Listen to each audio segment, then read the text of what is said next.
नहीं, मोदी जी प्रधानमंत्री हैं देश के, वो तो आके यहाँ प्रचार और कर रहे हैं, लेकिन कमान तो वो नहीं संभालेंगे ना। तो वहाँ पर जो बीजेपी में 10 साल का मौका दिया जनता ने, तब उन्होंने क्या किया, पहले उसका जवाब देना चाहिए। अब आगे आप वादे कर रहे हो, ये जान करके हम कभी सरकार में आएंगे नहीं तो बोल सकते हो। हम लोगों ने जो काम किया है उसके आधार पर भविष्य का आश्वासन दे रहे हैं।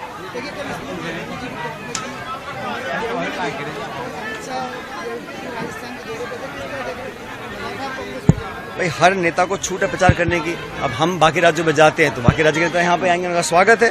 बल्कि मैं तो कहता हूँ सबको अपनी बात रखनी चाहिए, अच्छे माहौल में रखनी चाहिए।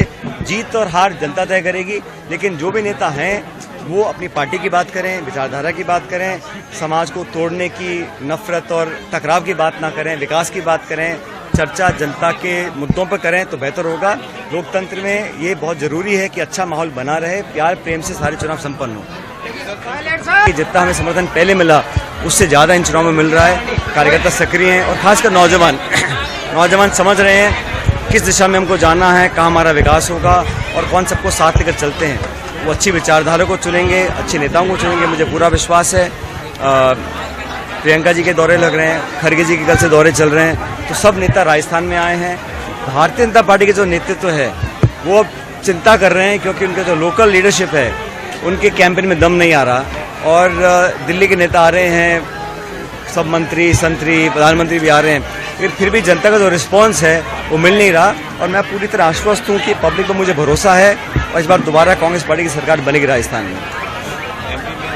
निर्वाचन आयोग पूरा सख्त कार्रवाई करेगा। शांतिपूर्ण तरीके से चुनाव होना चाहिए। लोकतंत्र हमारे देश में एक पर्व की तरह होता है, सबको अधिकार है वोट डालने का। शांतिप्रिय तरीके से मतदान हो, हार जीत जनता तय करती है, हिंसा की कोई जगह नहीं है। और मुझे लगता है हर व्यक्ति को अपने मत का प्रयोग करना चाहिए। और मैं उम्मीद करता हूँ राजस्थान में बहुत अच्छे माहौल में चुनाव संपन्न होंगे।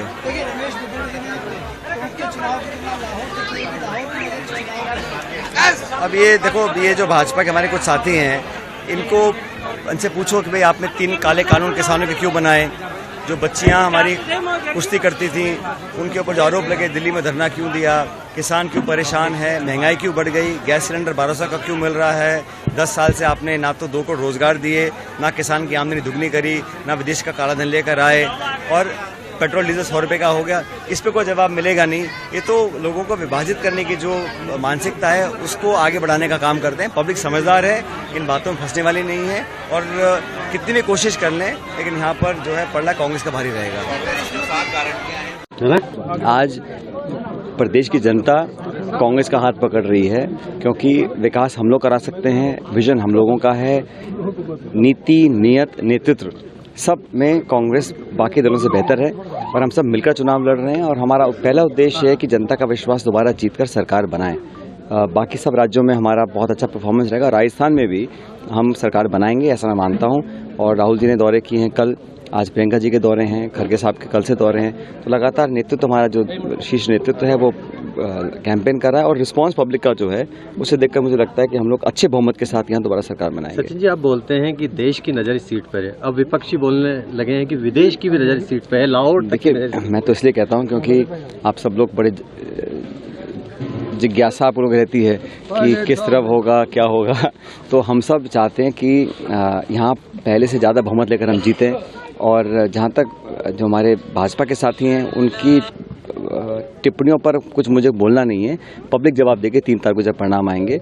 लेकिन मैं हमेशा कहता हूँ कोई भी नेता है, किसी दल का भी आए, प्रचार करे, अच्छा है। लोकतंत्र में भाषण देना, अपनी बात को रखना बहुत ज़रूरी है, लेकिन चर्चा, संवाद, विवाद और भाषण होने चाहिए विकास को लेकर, प्रगति को लेकर, भविष्य को लेकर, निवेश को लेकर, रोजगार, किसान, सड़क, शिक्षा, चिकित्सा, उन मुद्दों को लेकर चर्चा करेंगे तो सार्थक चर्चा है। चर्चा करेंगे विवादित मुद्दों को लेके, लोगों के अंदर भावनाओं को भड़काने की बात करेंगे तो उससे कोई किसी को फ़ायदा नहीं होता। इसलिए हमेशा मैं कहता हूँ संवाद हो तो सक्रिय हो और सकारात्मक हो, ये ज़रूरी है। 2023 में 2024 के लिए अशोक गहलोत और सचिन पायलट ने एक दूसरे के हाथ थाम लिए हैं। हम सब लोगों ने ये निर्णय ले लिया था बहुत पहले कि हम मिलकर चुनाव लड़ेंगे, क्योंकि किसी व्यक्ति से ऊपर पार्टी होती है और हमेशा पार्टियां सरकार बनाती हैं, सरकारों से पार्टियां नहीं बनती हैं। तो पार्टी मजबूत रहेगी और आज देश को ज़रूरत है। देखिए आज देश में लोग विकल्प तलाश रहे हैं और भाजपा का विकल्प कांग्रेस है। कांग्रेस मजबूत होगी तो इंडिया अलायंस मजबूत होगा। इसलिए कांग्रेस को मजबूत करने के लिए अलग अलग राज्यों में चुनाव जीतना बहुत ज़रूरी है। राजस्थान, मध्य प्रदेश, तेलंगाना, छत्तीसगढ़, इन राज्यों में अगर हम सरकार बनाएंगे तो 24 का जो हमारा संघर्ष होगा इंडिया अलायंस का बीजेपी के सामने, उसमें हम जीत सकते हैं। ये आप इतना एनर्जी लेवल कहाँ से लाते हैं? इतने दौरे लगातार राजस्थान से एमपी से राजस्थान, इतना एनर्जी लेवल है? पर यहाँ भी मैंने तो मिर्च की सब्जी, बाटी, दाल और इतना बढ़िया चूरमा देसी घी का मीना जी ने खिलाया है। ये आप भी खाओ, आपको एनर्जी आ जाएगी। आप लगातार